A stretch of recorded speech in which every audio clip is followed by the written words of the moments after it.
سود ان کی گھٹی میں پڑا ہوا تھا.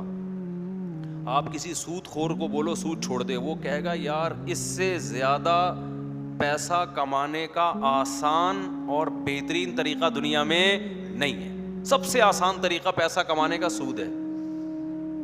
یہ ہو سکتا ہے کہ اگلا قرضہ لے کے بھاگ جائے, تو اس کا طریقہ ہے رہن رکھو. سمجھ رہے ہو نا, کوئی پراپرٹی کے کاغذات بطور رہن کے رکھ لو. عرب کیسے کرتے تھے, ادھر 1 کروڑ روپے دیا اور رہن میں اس کی زمین رکھ لی اپنے پاس کہ بھائی یہ زمین یا گھر تمہارا ہے جب تک میں قرضہ نہیں دے دیتا. اب قرضہ ملنے کا بھی یقین ہے, نہیں ملا تو آپ یہ پراپرٹی آپ کی ہوئی اور اس پہ پروفٹ بھی مل رہا ہے. پھر اس پروفٹ پہ ڈبل پروفٹ. اس مہینے قسط نہیں دی, کوئی بات نہیں یار اگلے مہینے ڈبل دے دینا. آئی بات سمجھ میں؟ اگلے مہینے نہیں دی یار تمہیں میں چھوٹ دے رہا ہوں, اس سے اگلے مہینے کیا کر دینا, ڈبل کا ڈبل کر دینا. اضعافا مضاعفا قرآن کہتا ہے, دگنا در دگنا کر کے لیتے تھے. آج بھی یہودی یہی کر رہا ہے. بینک میں ٹائم پہ کس جمع نہ ہو کیا لگتی ہے, پینلٹی. پھر وہ پینلٹی ملٹی پلائی ہوتی چلی جاتی ہے. دنیا میں جو سرمایہ دار آدمی ہوتا ہے, جس کے پاس پیسہ ہوتا ہے, اس کے لیے پیسہ کمانے کا سب سے آسان طریقہ کیا ہے, سود کمانا شروع کر دے. اس میں رسک زیرو ہے. اب بتاؤ ارب پتی لوگوں کے لیے, جو کروڑ پتی لوگ ہیں, ان کے لیے تو بہت, اور عرب میں یہ تھا, سود بہت ہو گیا تھا. یہودیوں نے اس کو بہت پروموٹ کیا تھا سود کو. قرآن کی ایک آیت نازل ہوئی. اچھا سود کے اگینسٹ کیا ہے, مزاربت ہے, مشارکت ہے. اس میں بڑی ٹینشن ہے بھائی. اس میں کیا ہے, فل ٹینشن یہ ہے کہ نفع میں بھی پرسنٹیج. اب کبھی پروفٹ زیادہ ہو رہا ہے, کبھی پروفٹ کم ہو رہا ہے تو آپ کا مہنگائی بڑھ رہی ہے, پروفٹ کم ہو رہا ہے تو آپ کا بھی کم ہو رہا ہے. انویسٹر کی ایسی کی تیسی ہو رہی ہے کہ نہیں ہو رہی, فائدہ کس کا ہو رہا ہے, غریب کا ہو رہا ہے. وہ محنت زیادہ کرے گا تو پروفٹ مارجن بڑھے گا تو اس کا بھی بڑھے گا نا. اب مجھے ایک بات بتاؤ, میں 1 لاکھ روپے آپ کو دیتا ہوں, بولتا ہوں مجھے ہر مہینے 2000 روپے چاہیے. اب آپ محنت زیادہ کرو کم کرو, پروفٹ اس کا رزلٹ نکلے نہ نکلے, مجھے میرا 2000 ملے گا. میرے تو مزے لگ گئے. آپ کی رقم اگر ڈوب گئی, قدرت کی طرف سے کچھ بھی ہو گیا, آپ 2000 کے پابند ہو گئے, الٹا اور قرضہ چڑھے گا آپ کے اوپر. غریب آدمی کا بیڑا غرق ہوا کہ نہیں ہوا؟ پھر وہ اس قرضے کو اتارنے کے لیے غفار سے قرضہ لے گا, 2000 وہاں. تو کیا ہوتا ہے, بہت سے لوگ, سارے ضروری نہیں ہے لیکن بہت سے لوگ قرضے در قرضوں میں جکڑتے چلے جائیں گے. لیکن اسلام نے کیا کہا کہ رسک کون لے گا, انویسٹر. میں اگر پیسہ دے رہا ہوں, نقصان ہوا تو اس کا نہیں ہوگا جو آپ سے قرضہ لے کر گیا ہے. ٹوٹلی نقصان کون اٹھائے گا, انویسٹر اٹھائے گا. اللہ میاں نے کہہ دیا کہ پیسے سے جب پیسہ کمانا ہے تو رسک لیے بغیر, یہ نہیں کہ ہاتھ پہ ہاتھ رکھ کے بیٹھے گے جی میں نے 1 لاکھ روپے دیا, وہ جائے بھاڑ میں, جو مرضی کرے, فائدہ ہو نقصان ہو. نا نا نا نا نا. جب آپ 1 لاکھ روپے کسی کو پکڑاؤ گے یا 1 کروڑ پکڑاؤ گے, آپ تسبیح لے کے بیٹھ جاؤ گے, یا اللہ اس کو نقصان نہ ہو جائے, کیونکہ نقصان اس کمبخت کا نہیں ہوگا, نقصان کس کا ہوگا, میرا ہوگا. یہ تو آ کے کہہ دے گا حضور سارے ڈبے بارش میں بہہ گئے. میں نے جس قیمت پہ گولڈ اٹھایا تھا بیچنے کے لیے, حضور گولڈ اتنا مہنگا ہو گیا ہے کہ اب اس قیمت پہ مجھے مل ہی نہیں رہا. اگر میں لیتا ہوں تو پروفٹ کا مارجن کم کرنا پڑے گا. تو حضور حضور کر کے بیٹھا رہے گا. بیڑا کس کا غرق ہو رہا ہے, انویسٹر کا, جو پیسے والا ہے. اور اس کا بیڑا غرق ہو, نقصان نہیں ہے کیونکہ پیسہ ہے نا اس کے پاس, یہ تو بیٹھ کے پیڑے کھا رہا ہے. اس کا بیڑا غرق اگر ہو جائے تو وہ کہاں سے بھرے گا, اس کے پاس پیسہ ہوتا تو آپ سے تھوڑی لینے کے لیے آتا, وہ تو غریب سے غریب تر ہوتا چلا جائے گا نا. تو سود میں کیا ہوتا ہے, غریب غریب سے غریب تر, امیر امیر سے امیر تر.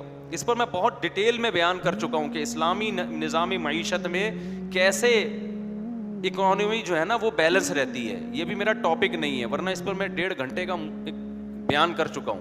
وہ غیر مسلموں نے بھی بیان سنا ہے, وہ بعض غیر مسلموں کے بڑے زبردست تبصرے آئے تھے اس کے اوپر کہ اسلام نے 1400 سال پہلے اتنا بہترین نظام معیشت کو بیلنس کرنے کے لیے دیا. یہ ایک معجزہ ہے اسلام کا, 1400 سال پہلے دیا, جو آج ماہرین کہہ رہے ہیں یار یہ اس سے بہتر کوئی نظام دنیا میں ہو نہیں سکتا. مگر اس کو اختیار کیوں نہیں کرتے, کیونکہ اس لیے نہیں کرتے کہ اسلام جو حکم دیتا ہے وہ پوری انسانیت کو دیکھتا ہے, جبکہ لاس جو بنتے ہیں نا وہ بنانے والے سب سے پہلے کس کا فائدہ دیکھتے ہیں, اپنا. ان کو پتہ ہے یار اگر ہم نے سود پہ پابندی لگا لی سب سے پہلے بیڑا کس کا غرق ہوگا؟ ہم جو بڑے بڑے سرمایہ دار ہیں.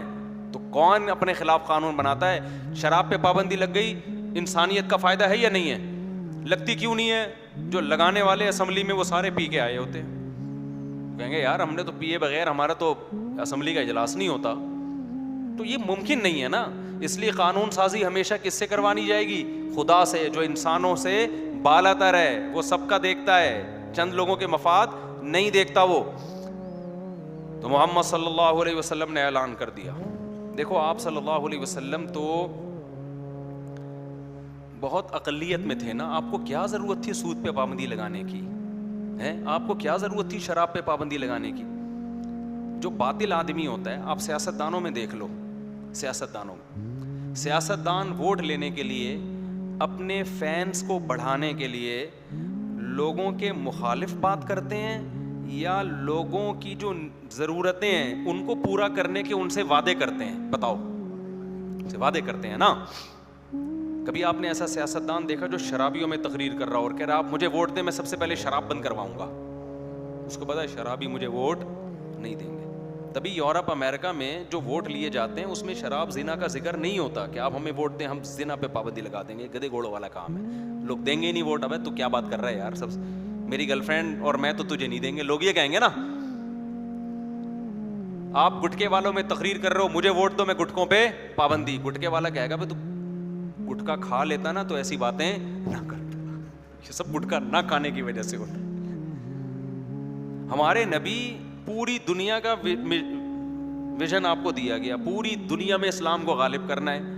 اب لوگوں کو اپنا ہمنوا بنانا ہے, سب سے پہلے اپنا فالوورز بنانا ہے, تو اس کے لیے تو وہ بات کرنی چاہیے نا جس میں لوگ اس کو ایکسیپٹ کریں. لوگوں کی خواہشات آپ چھڑوائیں گے تو لوگ تو آپ سے کٹیں گے نا.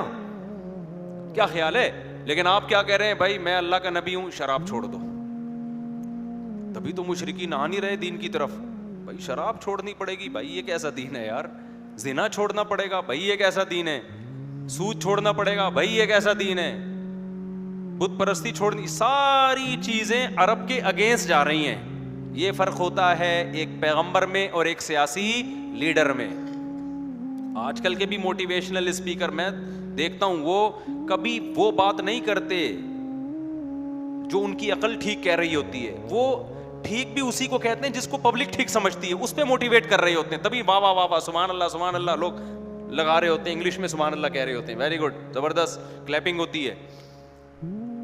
حالانکہ بہت سی چیزیں ان کی عقل کہتی ہے کہ یہ غلط ہے, لیکن ان کو پتا ہے اگر ہم نے یہ کہنا شروع کر دیا تو جو لوگ ہماری اسپیچ سننے کے لیے آئے ہیں وہ مارکیٹ سے شارٹ ہو جائیں گے, وہ نہیں کریں گے کبھی.